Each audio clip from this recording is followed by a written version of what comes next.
One of the takeaways, I have to say, in working in the border region, is that there's and it applies, I think, everywhere, any sector, is that we tend to fall into stovepipes. Whether it's in the private sector, whether it's in government, or the nonprofit sector, there's a tendency not to work across these boundaries. In a border region like San Diego, Tijuana, it's difficult oftentimes for people to think about working across the border.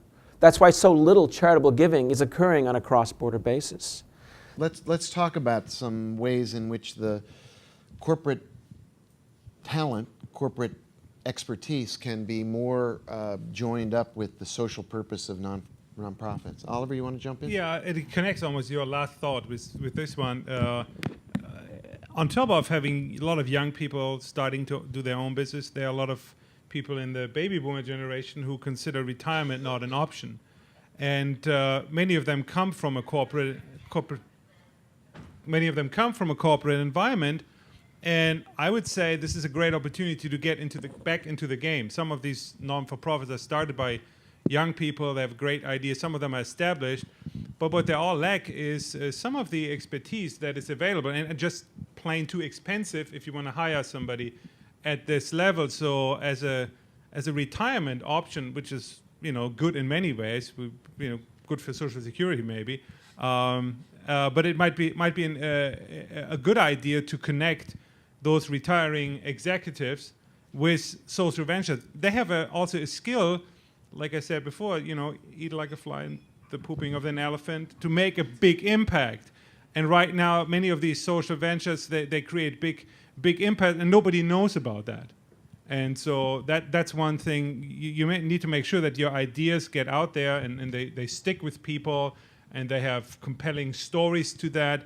And you need to find people who are willing to stick their neck out and speak for these companies, even at the chance of embarrassing themselves, which is part of the deal.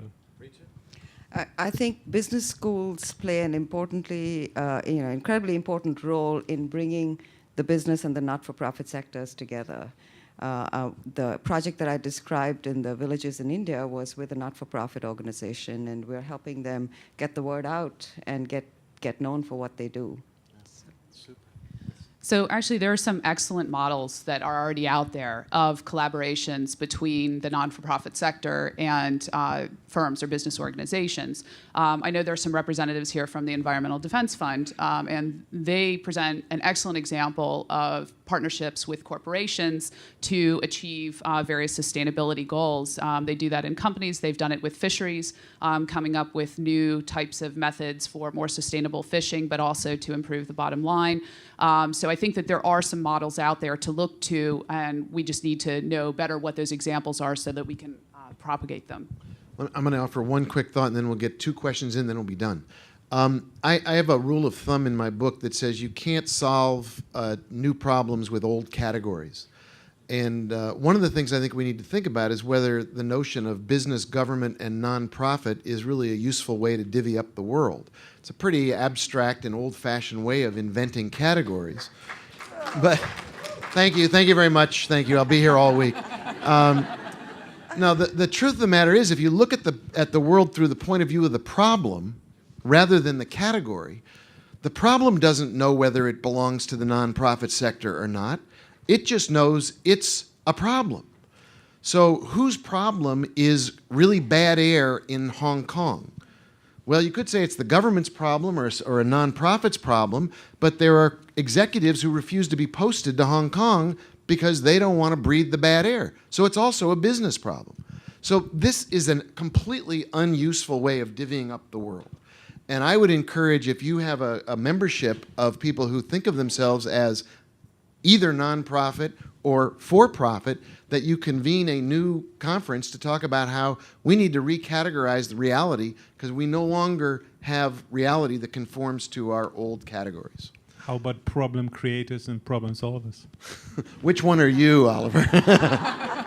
What are the keys? What are you looking for when you? What is it about those social ventures that you have funded that have caused you to fund them? What makes them different? What makes them unique? And what can we do? I think not just for me as a philanthropic organization, others to encourage social ventures, keeping in mind the ability of our communities to support them. Yeah, that's a great question. In San Diego, there are 7,000 nonprofits. There's a lot of duplication of effort. There are some nonprofits that have lost sight of their original core mission. They're doing work because they think their donors want them to do that work. They've lost their passion in some cases. Some of those nonprofits need to cease to exist. And I think with the shakeout that we're seeing today, there are many nonprofits that are going to fail. And, I think that's good, and I think that's healthy for the sector. But at the same time, there are individuals with passion for an issue, with the desire to solve a social problem, and the creativeness and the chutzpah to bring together the necessary resources. It's the time, talent, and treasure to make it happen. And those are the types of people you want to fund.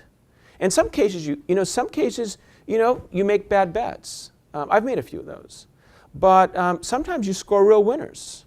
Probably one of the worst things or most detrimental things to the nonprofit sector. There are so many people out there in their own little place, silo to use the word, I guess, that we're all fighting each other for the same pie of money, and the pie is getting smaller and more pieces are getting cut out of it. So I'll tell you, for our experience, both with campus kitchens, when we're looking for a college or our university, we go to the community first and find out what the needs are and how can we help fit those needs. Now, we actually have two colleagues that are out in LA today. There's been some interest in doing a version of what we do out there, and who we're meeting with out there are other service providers in our field, because the worst thing for us to do would be to go out there and say, hey, boys and girls, there's a new sheriff in town, get out. These are people that have been doing good, hard, on the ground work for a long, long time. And, we can't be arrogant. And so it's the goal for us first is to find who we can partner with, how, will it make a difference, will it have a significant impact, can we bring something new that's not being done, and then work with those people to make that happen.